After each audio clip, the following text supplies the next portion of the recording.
To achieve the dreams of science fiction, to boldly go beyond our solar system, we will have to revolutionize space propulsion. In a few isolated labs around the world, scientists are struggling to invent the future.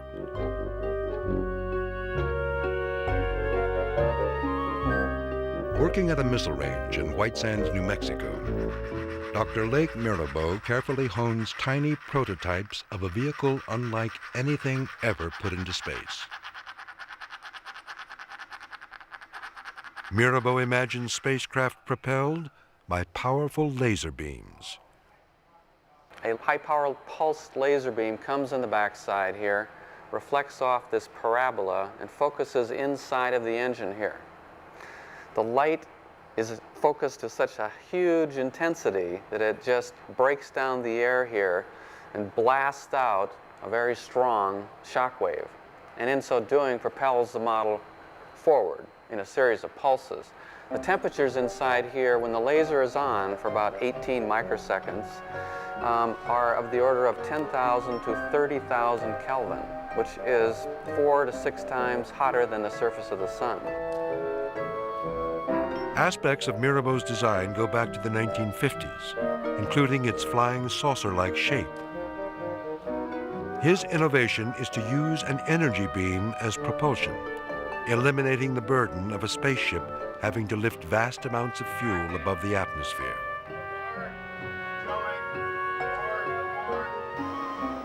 Mirabeau is using a laser developed by the now-defunct Strategic Defense Initiative, known in the 1980s as the Star Wars program. With the laser pointed upward, a high platform must be maneuvered overhead to block the beam. This laser is so intense it could accidentally cripple a satellite orbiting above.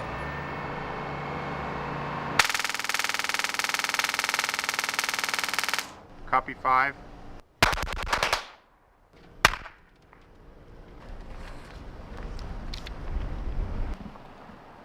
Steve, are you arming? Roger, arming. Copy, let's go for it. 15 seconds. With a jet of air, Mirabeau spins the tiny spacecraft like a top to give it added stability. 10 seconds. Copy, 10 seconds.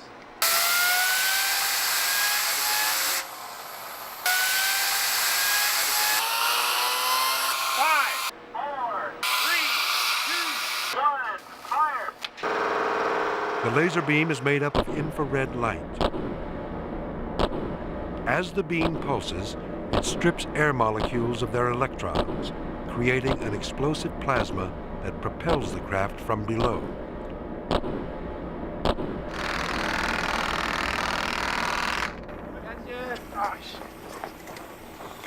How about that? Nice catch. What do you figure, 40 feet? Yeah, that was about 40 feet. 40 feet. Maybe 45. Ready to go again?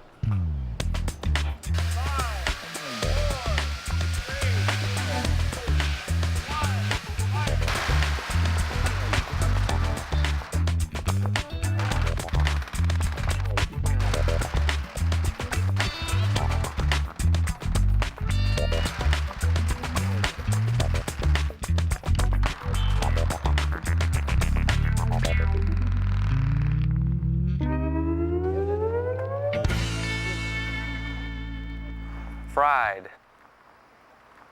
I think it's definitely fried. I'm ready to shoot.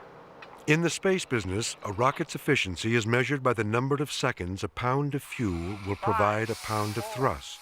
3, 2, 1.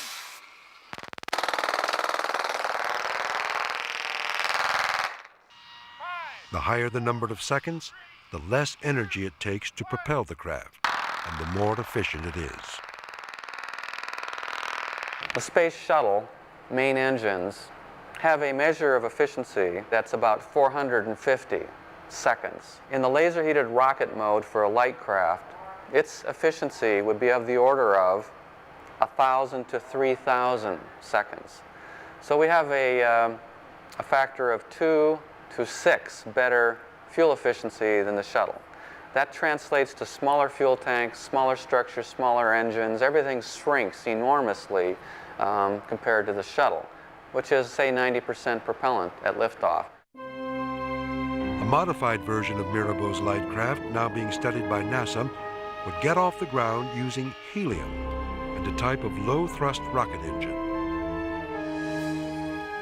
It would trade lasers for less intense microwave energy, generated by a satellite that collects power from the sun.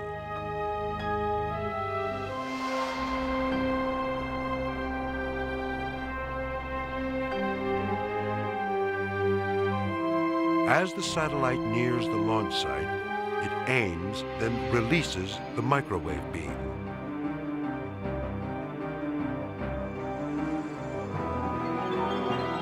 The light craft diverts a portion to its perimeter for propulsion